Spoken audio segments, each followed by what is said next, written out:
Salut à toutes et à toutes, c'est Morgan et bienvenue dans cette nouvelle vidéo. Donc je me présente, je suis en 5e et dernière année de kinésithérapie et aujourd'hui on va voir l'anatomie de tes ischios en moins de 3 minutes. C'est parti. Ok, donc je viens de détacher la jambe du squelette parce que ce sera plus simple pour te montrer par la suite.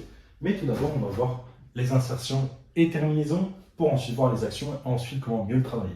En fait, les ischio-jambiers, ils sont donc de 3. On retrouve le semi-tendineux, le semi-moineux et également le biceps fémoral. Ces 3 muscles s'attachent au niveau de l'ischio, donc cette partie-là, juste ici de l'autre côté. Ces muscles ont un trajet qui est vertical, donc qui suit cette ligne verticale pour se terminer au niveau de ton genou à différents endroits. Donc ils se terminent tous en dessous du genou, donc sur le tibia, avec sur la partie médiale, donc à ce niveau-là, plutôt ton semi-membraneux et semi-tendineux, et au contraire sur la partie latérale, donc ce qui se finit sur la fibula l'os qui est juste ici, ton biceps fémoral. Donc tes ischio-jambiers ont comme action l'extension de hanche, mais également la flexion de genou notamment. Comme on en a parlé, tu as différents ischios, donc deux médiaux et un latéral. En fonction de la position de ces ischios, ils vont pouvoir faire ce qu'on appelle une rotation interne ou une rotation externe du tibia sous le fémur. Tu verras, ça va nous être utile tout à l'heure quand on va parler de comment mieux travailler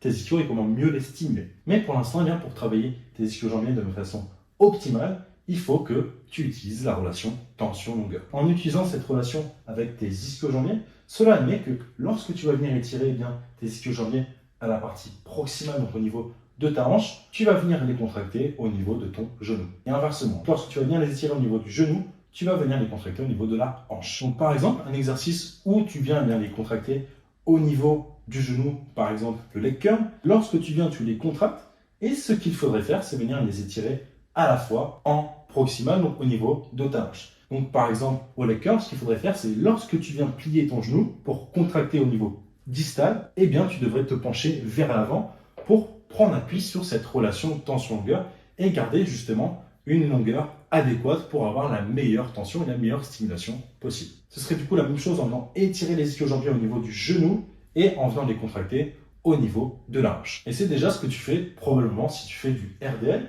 En fait, en faisant le RDL, tu te penches en avant en même temps de plier les genoux et lorsque tu remontes, tu tends les genoux et tu ramènes tes hanches en position neutre. Donc en fait, tu prends également appui sur cette relation de tension-longueur lorsque tu fais du RDL. On a vu tout à l'heure qu'il y avait ces mouvements de rotation du tibia sous le fémur et ça, tu vas pouvoir également l'utiliser pour améliorer la stimulation de tes ischio-jambiers. Au leg curl, toujours, lorsque tu vas venir amener la pointe de pied vers l'extérieur, tu vas venir plus solliciter tes ischios latéraux. A l'inverse, lorsque tu vas ramener les pointes vers l'intérieur, tu vas plutôt stimuler tes ischios médiaux. Donc souviens-toi que rotation interne du pied pour les ischios internes et rotation externe du pied pour les ischios externes.